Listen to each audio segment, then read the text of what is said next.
സംസ്ഥാനത്ത് കനത്ത ചൂട് തുടരുമെന്ന കേന്ദ്ര കാലാവസ്ഥാ വകുപ്പ്. പാലക്കാട്, കോഴിക്കോട് ജില്ലകളിലെ ചില പ്രദേശങ്ങളിൽ നാളെ വരെ ഉഷ്ണതരംഗ സാധ്യത നിലനിൽക്കുന്ന സാഹചര്യത്തിൽ ഇവിടങ്ങളിൽ യെല്ലോ അലർട്ടും പ്രഖ്യാപിച്ചു.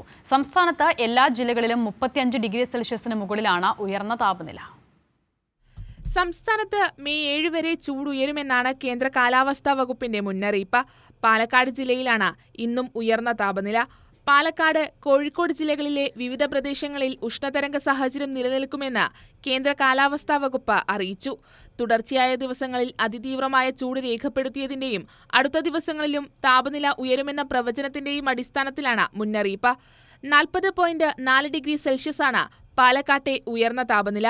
കൊല്ലം, കോഴിക്കോട് ജില്ലകളിൽ ഉയർന്ന താപനില 39 ഡിഗ്രി സെൽഷ്യസ് വരെയും തൃശൂർ ജില്ലയിൽ 38 ഡിഗ്രി സെൽഷ്യസ് വരെയും, ആലപ്പുഴ, കോട്ടയം, പത്തനംതിട്ട, കണ്ണൂർ ജില്ലകളിൽ ഉയർന്ന താപനില 37 ഡിഗ്രി സെൽഷ്യസ് വരെയും, തിരുവനന്തപുരം, എറണാകുളം, മലപ്പുറം, കാസർഗോഡ് ജില്ലകളിൽ ഉയർന്ന താപനില 36 ഡിഗ്രി സെൽഷ്യസ് വരെയുമാണ്. മറ്റെല്ലാ ജില്ലകളിലും ചൂട് ഉയരുന്ന സാഹചര്യത്തിൽ സൂര്യാഘാതവും സൂര്യതാപവും ഏൽക്കാൻ സാധ്യത കൂടുതലാണ്. അതിനാൽ പകൽ സമയങ്ങളിൽ പുറത്തിറങ്ങുന്നവർ അതീവ ജാഗ്രത പാലിക്കണമെന്ന് ആരോഗ്യവകുപ്പും ദുരന്ത നിവാരണ അതോറിറ്റിയും നിർദ്ദേശം നൽകി. അതേസമയം സംസ്ഥാനത്ത് എല്ലാ ജില്ലകളിലും ഒറ്റപ്പെട്ട ഇടങ്ങളിൽ നേരിയ മഴയ്ക്ക് സാധ്യതയുള്ളതായും കേന്ദ്ര കാലാവസ്ഥാ വകുപ്പ് മുന്നറിയിപ്പ് നൽകി. കൈരളി ന്യൂസ്, തിരുവനന്തപുരം.